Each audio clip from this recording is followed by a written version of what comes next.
الحمد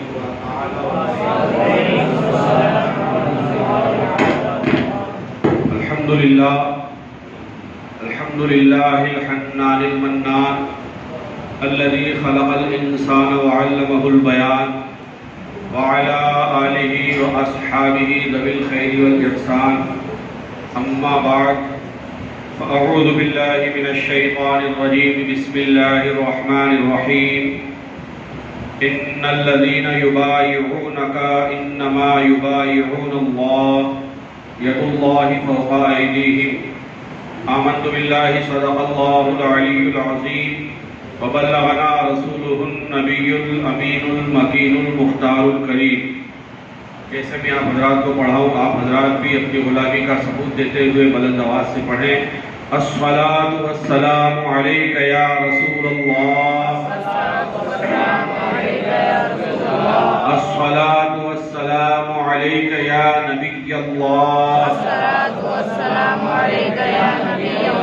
الصلاة والسلام علیک یا حبیب اللہ، وعلى آلك وأصحابك يا نور الله صلی اللہ تعالی علیہ وسلم. صبح طیبہ میں ہوئی بٹتا ہے باڑا نور کا، صدمہ لینے نور کا آیا ہے تارا نور کا. میں گدا تو بادشاہ بھر دے پیالہ نور کا، نور دن دونا تیرا دے ڈال صدقہ نور کا. تیری نسل پاک میں ہے بچہ بچہ نور کا، تو ہے عین نور تیرا سب گھرانہ نور کا. کاف گیسو ہا دہن یا ابرو آنکھیں عین صاد، کاف ہا یا عین صاد ان کا ہے چہرہ نور کا. اور نور کی سرکار سے پایا دوشالہ نور کا، نور کی سرکار سے پایا دوشالہ نور کا. او مبارک ان کو ذوالنورین جوڑا نور کا. اے رضا یہ احمد نوری کا فیض نور ہے، ہو گئی تیری غزل بڑھ کر قصیدہ نور کا. یہ ہے امام اہل سنت، امام عشق و محبت اعلیٰ حضرت عظیم البرکت مجدد بریلوی. تو جب بڑے بھائی نے حضور علیہ السلام اور ان کے عاشقوں کی بارگاہ میں خراج عقیدت پیش کیا تو ان کے منجلے بھائی بھی پیچھے نہ رہے، بلکہ استاد زمان حضرت علامہ حسن رضا خان بریلوی علیہ رحمت و رضوان عرض کرتے ہیں کہ اللہ سے کیا پیار ہے عثمان غنی کا، اللہ سے کیا پیار ہے عثمان غنی کا، محبوب خدا یار ہے عثمان غنی کا. گرمی پہ یہ بازار ہے عثمان غنی کا، گرمی پہ یہ بازار ہے عثمان غنی کا. اور خود اللہ خریدار ہے عثمان غنی کا، اللہ خریدار ہے عثمان غنی کا. اور اللہ غنی حد ہی نہیں انعام و عطا کی،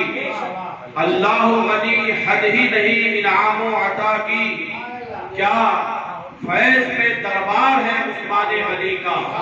اللہ غنی حد ہی نہیں انعام و عطا کی. کیا فیض پہ دربار ہے عثمان غنی کا. اور جو دل کو ضیا دے جو مقدر کو جلا دے، جو دل کو ضیا دے جو مقدر کو جلا دے، وہ جلوے دیدار ہے عثمان غنی کا، وہ جلوے دیدار ہے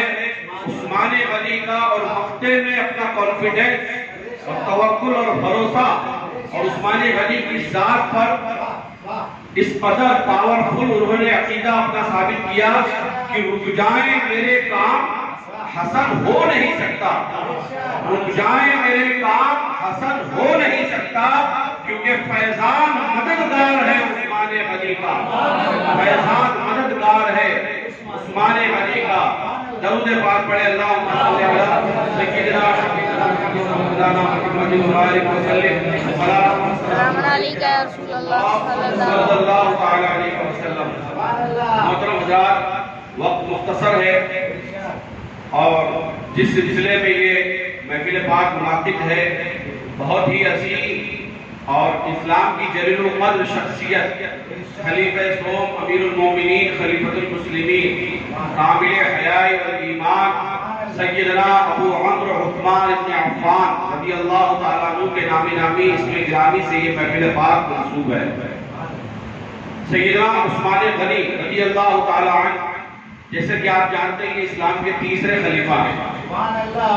اور یہی ترتیب خلافت کی بھی ہے اور یہی ترتیب پوری امت میں ان کی فضیلت کی بھی ہے۔ آپ جامع قرآن بھی ہیں، آپ ذو النورین بھی ہیں اور آپ ذو الہجرتین بھی ہیں، یعنی آپ نے ہی پورے قرآن کریم کو جمع فرمایا ہے۔ یہ کریڈٹ، یہ احسان سیدنا عثمان غنی کا ہے کہ آج ہم جس شکل و صورت میں قرآن کریم کو دیکھ رہے ہیں، پڑھنے کے لیے ہم آسانی کے ساتھ قرآن پاک ہمارے سامنے موجود ہے، یہ اس زمانے میں موجود نہیں تھا۔ یعنی قرآن کریم تو اپنے ابتدائی دور سے پہلے ہی دن سے مکمل ہے، لیکن یہ قرآن کریم جو ہمارے نبی پر نازل ہوا، اس کا جو حصہ تھا الگ الگ جگہوں پر بکھرا ہوا تھا، منتشر تھا۔ قرآن کا کچھ حصہ مکہ میں، کچھ حصہ مدینہ میں، کچھ حصہ ملک شام میں، کچھ حصہ پہاڑوں پر لکھا ہوا تھا، کچھ حصہ پتوں پر لکھا ہوا تھا، کچھ حصہ کسی صحابی کے گھر میں تھا، کچھ حصہ مخصوص کسی اور کے پاس تھا۔ یہ فکر سب سے پہلے سیدنا صدیق اکبر کے قلب میں ہوئی کہ آج ہم لوگ تو یہ جانتے ہیں کہ قرآن کریم کتنا ہے، کہاں ہے، کیسا ہے، تو آپ نے اس فکر کو سب سے پہلے اظہار کیا۔ لیکن آپ کے دور میں چونکہ بہت سارے کام آپ کے ذمے میں تھے، تو آپ نے اس فکر کو سب سے پہلے ظاہر کیا، لیکن کام اس پر نہ ہو پایا۔ لیکن اس کو مکمل کرنے والی ذات سیدنا عثمان غنی رضی اللہ تعالیٰ عنہ کی ہے کہ آپ نے صحابہ کرام کے مشورے کے مطابق، ان کی ہدایات کے مطابق میٹنگ کرتے ہوئے اور کوشش کی آپ نے، اور پھر جگہ جگہ اپنے دور خلافت میں آپ نے لوگوں کو مقرر فرمایا کہ قرآن کریم کے جو حصے جہاں جہاں مختلف ممالک میں موجود ہیں ان سب کو اکٹھا کیا جائے، اور اس طریقے سے آپ نے اپنے دور خلافت میں قرآن کریم کو اکٹھا فرمایا۔ اور قرآن کریم کی جو شکل و صورت، سورتوں کی نظر میں، رکوع کی شکل میں، پاروں کی شکل میں، سجدوں کی شکل میں، اور جو اس ترتیب کے اعتبار سے آج ہمارے سامنے موجود ہے، یہ پورا کا پورا کریڈٹ جاتا ہے سیدنا عثمان غنی رضی اللہ عنہ۔ اسی وجہ سے آپ جامع قرآن ہیں، اور اس کے ساتھ آپ ناشر القرآن بھی ہیں۔ یعنی یہ صرف یہ نہیں کہ آپ نے قرآن کو جمع کیا، بلکہ اس قرآن کریم کی ترتیب کو جو صحابہ کے مشورے اور ہدایت کے مطابق جمع کیا تھا، پوری دنیا میں آپ نے قرآن کو اس نسخے کو پھیلا بھی دیا، لوگوں تک اس کو پہنچایا بھی۔ تو اب آپ اندازہ لگائیں کہ ایک انسان دنیا کے اندر جب ثواب جاریہ اور صدقہ جاریہ کے طور پر چھوٹی سی نیکی بھی کرتا ہے، تو حدیث کے مطابق اللہ تبارک و تعالیٰ اس کو مرنے کے بعد قبر میں بھی ثواب عطا فرماتا ہے۔ عثمان غنی نے تو بے شمار نیکیاں کی ہے، ان میں ایک عظیم نیکی یہ ہے کہ آج جب بندے مومن قرآن کو دیکھتا ہے، پڑھتا ہے، چومتا ہے، ہاتھوں میں لیتا ہے، اور جب تلاوت کرتا ہے تو اس کو پڑھنے کا خود بھی ثواب عطا فرمایا جاتا ہے، اور ساتھ ہی ساتھ اس کا ثواب عثمان غنی کی ذات کو بھی پہنچتا ہے۔ اور قرآن کریم دنیا کی وہ کتاب ہے جو سب سے زیادہ پڑھی جانے والی کتاب ہے، سب سے زیادہ چھاپے جانے والی کتاب ہے، سب سے زیادہ گھروں میں رکھی جانے والی کتاب ہے، سب سے زیادہ قدر و احترام کے ساتھ دیکھے جانے والی کتاب ہے۔ تو جب قرآن کی تلاوت ہوگی تو عثمان غنی کی تربت پر اللہ بے شمار رحمتوں کا نزول فرماتا ہے۔ اسی طریقے سے آپ ذو النورین بھی ہیں۔ بہتر طریقے سے آپ جانتے ہیں کہ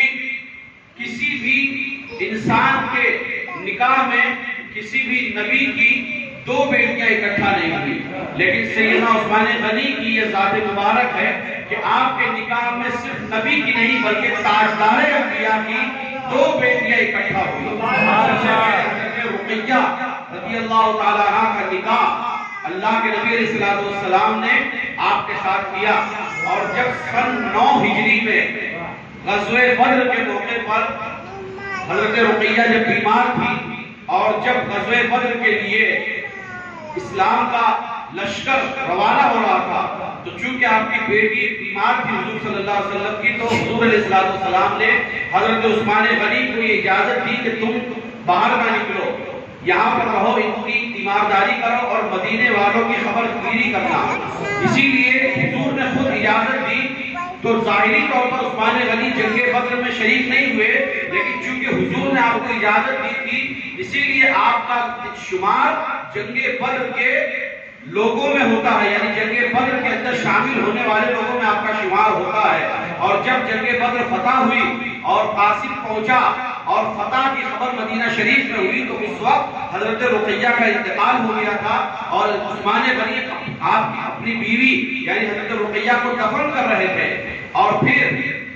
اللہ کے نبی نے مال غنیمت میں سے آپ کو حصہ عطا فرمایا. اور جب ان کا انتقال ہو گیا تو دوسری اپنی بیٹی کا نکاح بھی یعنی ام کلثوم رضی اللہ تعالیٰ عنہ کا نکاح بھی عثمان غنی رضی اللہ تعالیٰ عنہ سے فرمایا گیا. ایک موقع پر حضرت علی رضی اللہ تعالیٰ عنہ سے روایت ہے کہ آقا کریم صلی اللہ تعالیٰ علیہ وسلم نے ارشاد فرمایا کہ جب دوسری بیٹی کا بھی انتقال ہو گیا تو آقا کریم صلی اللہ تعالیٰ علیہ وسلم نے ارشاد فرمایا کہ اگر اللہ تعالیٰ مجھے 40 بیٹیاں بھی عطا فرماتا تو میں ایک کے بعد ایک عثمان غنی کے نکاح میں دے دیتا. ایک کے بعد ایک عثمان غنی کے نکاح میں دے دیتا. یہ حضور کا آپ سے انتہائی محبت کا اظہار ہے. اور وہ اس لیے عثمان غنی رضی اللہ تعالیٰ عنہ کو اللہ نے بے پناہ پیکر و شرم و حیا کا پیکر بنایا تھا. یعنی آپ کے اندر شرم و حیا اور نرم مزاج اور حلیم الطبع، آپ کے مزاج کے اندر انتہائی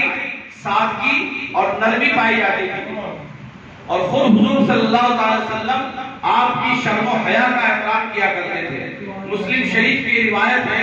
عائشہ صدیقہ رضی اللہ تعالیٰ عنہ روایت کرتی ہے کہ ایک موقع پر میں حضور کی بارگاہ میں حاضر تھی اور حضور صلی اللہ علیہ وسلم اپنے گھر میں لیٹے ہوئے تھے. اور حضور کے جو تیبند ہے یعنی ہم اسے لنگی کہتے ہیں، جب انسان اپنے گھر میں ہوتا ہے تو بے تکلف بیٹھتا ہے لیٹتا ہے، تو تیبند آپ کی پنڈلی سے تھوڑا اوپر اٹھی ہوئی تھی، یعنی گھٹنے کے نیچے ہی صدر عورت ڈھکا ہوا تھا لیکن پنڈلی سے کچھ اوپر وہ کپڑا ہٹا ہوا تھا. تو اسی موقع پر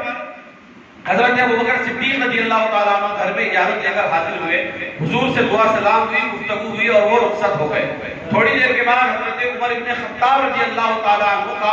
گھر کے اندر آنا ہوا. انہوں نے بھی دعا سلام کیا اور تھوڑی دیر گفتگو کی اور وہ بھی اجازت لے کر واپس چلے گئے. اور تھوڑی دیر کے بعد سیدنا عثمان غنی رضی اللہ تعالیٰ عنہ نے دروازے پر دستک دی. جب حضرت عثمان غنی کا نام حضور صلی اللہ علیہ وسلم نے سنا تو عثمان غنی رضی اللہ تعالیٰ عنہ کے گھر میں داخل ہونے سے پہلے حضرت عائشہ صدیقہ رضی اللہ تعالیٰ عنہ فرماتی ہیں کہ میں نے دیکھا کہ حضور صلی اللہ علیہ وسلم لیٹے ہوئے تھے، آپ اٹھ کر بیٹھ گئے اور آپ نے اپنے تہبند کو نیچے کر لیا یعنی کپڑے کو درست فرما لیا.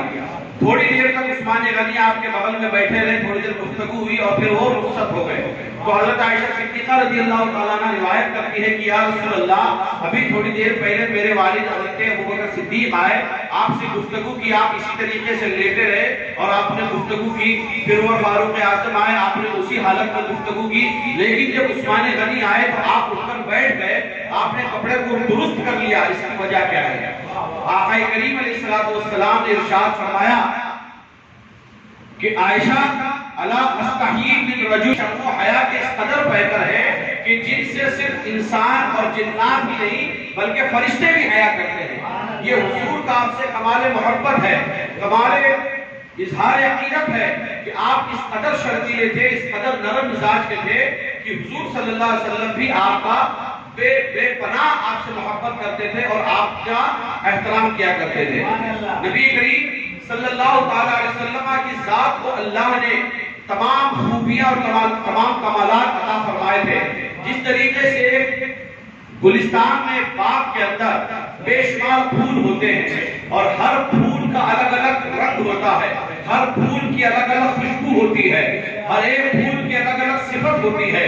جو خوشبو جوہی میں ہے وہ چمپا میں نہیں، جو چمپا میں ہے وہ چمیلی میں نہیں، جو چمیلی کے اندر ہے وہ گیندے میں نہیں. ہر ایک خوشبو، ہر ایک پھول کا کلر الگ الگ ہے، رنگ الگ الگ ہے، خوشبو الگ الگ ہے، اس کی کوالٹی الگ الگ ہے. بلا تشبیہ اور بلا تمثیل میرے آقا کو حضور علیہ السلام، میرے آقا کو اللہ رب العزت نے تمام خوبیوں کا جامع بنایا اور میرے نبی نے اپنے صحابہ کو ان تمام خوبیوں کو بانٹ دیا اور جس پر جیسا فیضان مصطفیٰ کا نزول ہوا ویسے ہی اللہ رب العزت نے ان تمام صحابہ کو صفات عطا فرما دی کہ جب اللہ رب العزت کا یہ کرم ہوا کہ جب صداقت کا نام لیا جاتا ہے تو ابوبکر صدیق کا ذہن میں تصور ہوتا ہے، جب عدالت کا نام لیا جاتا ہے تو عمر بن خطاب کا نام یاد آ جاتا ہے، جب سخاوت کا نام لیا جاتا ہے تو عثمان غنی کا تصور ذہن میں آتا ہے، جب شجاعت کا نام لیا جاتا ہے تو مولا کائنات حیدر کرار شیر خدا مولا کائنات کا نام ذہن میں آتا ہے، جب شہادت کا ذکر ہوتا ہے تو حسن و حسین کا تذکرہ چھیڑ دیا جاتا ہے۔ اسی طریقے سے بے شمار نبی کے صحابہ 1,40,000 صحابہ کرام جو حجت الوداع کے موقع پر موجود ہیں اور سب کو اللہ کے نبی نے الگ الگ شانیں عطا فرمائی، الگ الگ خوبیاں عطا فرمائی، الگ الگ شانیں عطا فرمائی۔ اسی میں سے عثمان غنی کو اللہ رب العزت نے سخاوت کا مقام عطا فرمایا، شرم و حیا کا بے پناہ بے ممتاز مقام عطا فرمایا۔ تو شرم و حیا کے اعتبار سے عثمان غنی کو اللہ رب العزت نے اعلیٰ سے اعلیٰ مقام عطا فرمایا۔ اور اسی کے ساتھ ساتھ آپ سخی بھی ہیں۔ سخی کسے کہتے ہیں کہ جو اللہ کی راہ میں مال تو خرچ کرتا ہی ہے لیکن جب ہوتا ہے تب بھی وہ دیتا ہے، نہیں ہوتا ہے تب بھی وہ دیتا ہے۔ عثمان غنی ذو النورین رضی اللہ عنہ کا ایک مقام خصوصیت میں آپ کو بتاؤں کہ آپ وہ صحابی ہیں کہ جو خلفائے راشدین میں بھی شامل ہوتے ہیں، یعنی 4 جو بڑے صحابہ ہیں، حضرت ابوبکر صدیق، عمر بن خطاب، عثمان غنی اور حضرت علی۔ اس طریقے سے آپ اس امت میں تیسرے نمبر پر بھی ہیں اور خلفائے راشدین میں بھی تیسرے نمبر پر ہیں، اور عشرہ مبشرہ یعنی جن کو اللہ کے نبی نے دنیا ہی میں جنت کی بشارت عطا فرمائی، جو 10 صحابہ کرام ہیں جن کے بارے میں امام احمد رضا فرماتے ہیں کہ وہ مبارک کہ وہ 10 جن کو جنت کا مشتہ ملا، اس مبارک جماعت پہ لاکھوں سلام، اس مبارک جماعت کے تیسرے نمبر کے مل جاتا تو بے شمار بے ہزاروں قطار رونے لگتے ہیں، اور اس قدر روتے کہ روایت میں آتا ہے کہ آپ کی داڑھی مبارک تر ہو جاتی تھی، آپ کی داڑھی بھیگ جاتی تھی۔ کسی نے پوچھا کہ اے عثمان آپ تو جنتی ہیں، آپ کو تو نبی نے جنت کا سرٹیفکیٹ عطا فرمایا ہے اور آپ جنت کے ذکر ہی سے اس قدر قبر کے ذکر سے اس قدر روتے ہیں، تو آپ کا جواب یہ تھا کہ قبر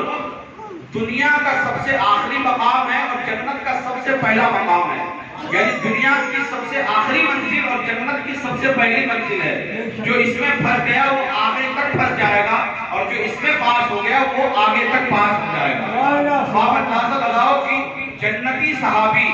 جن کی جنت کی بشارت حضور نے دی، جن کے جنتی ہونے میں کوئی شک شبہ نہیں، اور ایسے جنتی کہ جس کے دل میں ان کی سچی محبت ہو وہ خود بھی جنتی،